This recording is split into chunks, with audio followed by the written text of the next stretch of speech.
Cousin falsely accused me of assault. Now my family is contacting me after 10 years. Let me give some backstory. I've grew up in what was probably the most normal of normal households. Parents worked a lot, but still managed to care for me and my 3 older sisters.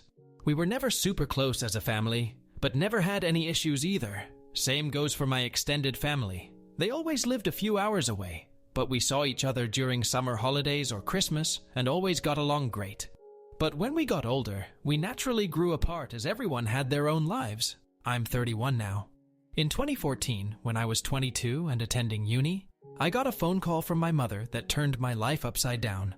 I remember I didn't even answer at first because I was gaming with friends, but she called again immediately after the first call. This was an unwritten rule in the family. If you call twice like that, it's important. Like someone died important. So when she called again, I excused myself and answered, only to hear chaos in the other end, like people were arguing. But when my mom realized I had answered, it sounded like she went to another room and closed the door. I just asked what was going on, and I heard she was crying. My memory of this conversation is a bit blurry, but she basically asked me if I had something to confess to regarding E. E is my cousin on my mom's side and is 7 years younger than me, 15 at the time. At that point, I hadn't even seen E for several years. I just said no and asked what this is about.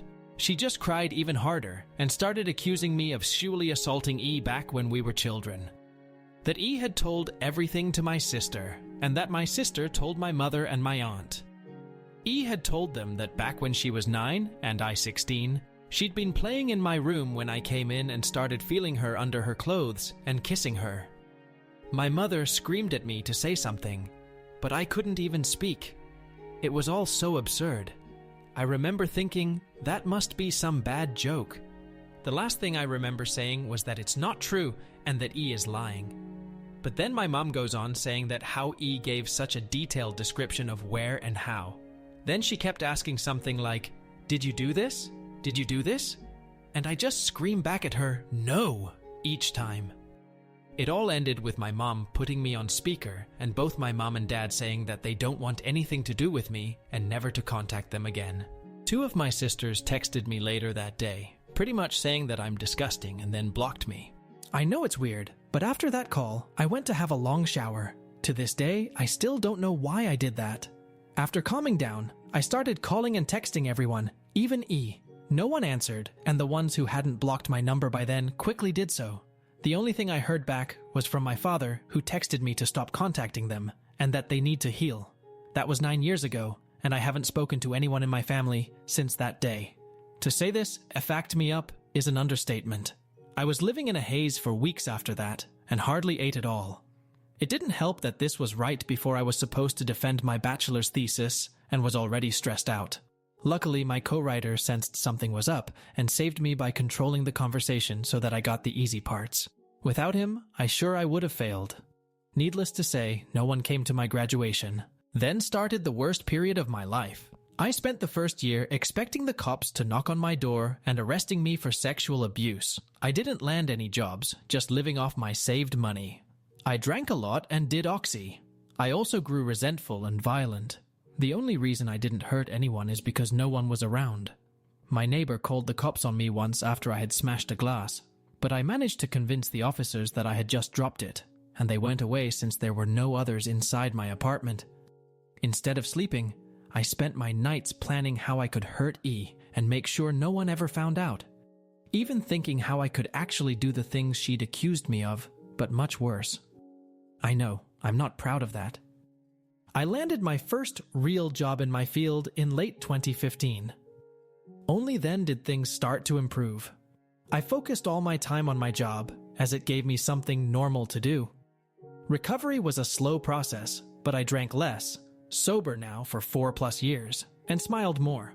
I lived cheap and earned good money, so I made a point of buying myself a nice gift for my birthdays, a VR headset, a motorcycle, Lego, etc. And last year I moved from my shitty apartment and bought a small house. It was an old dream of mine to have my own garage and a garden to care for. This has boosted me even more. So my life is okay now. I still got problems. I've been on antidepressants for the last few years, and while they help, it's not in a happy way. They simply remove the dark thoughts and replace them with dead ones. My trust in other people is close to non-existent. I've tried dating, but only been on 2 dates with 2 different women. It's really hard to speak like a normal person when it comes down to it. And what would I tell a potential partner when she asks about my family? Oh, you know, they accused me of a heinous crime and we're not talking anymore.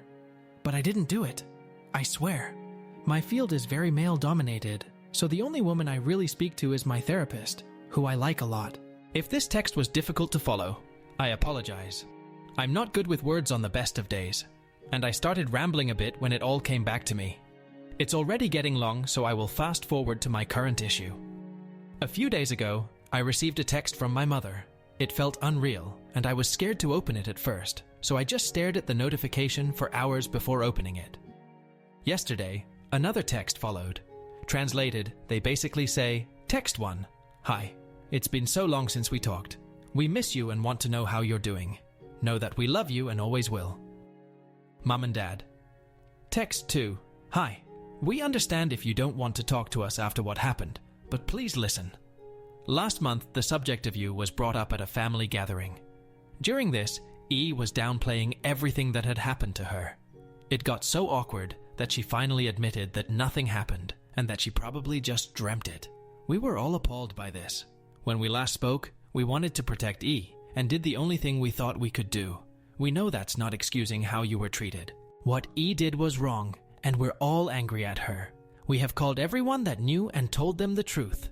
We all want to speak with you and your sisters, want you to meet their families. Please write back if you can find it in you to forgive us. Mom and Dad. So yeah, that's my situation right now. I haven't answered, but they no doubt know I've seen it. Truth be told, I'm seething. So many old shitty memories are now stirring again. I don't want to forgive them, and I wouldn't trust myself to be in the same room as them right now. Part of me wants to call my family and unleash everything on them, to guilt them with everything I went through until they all hit their rock bottom. Then dedicate my life to make my cousin's life as miserable as possible. The other part wants to ignore them and continue with my okay-ish life with my motorcycle and my garden to keep me company. I don't have any friends.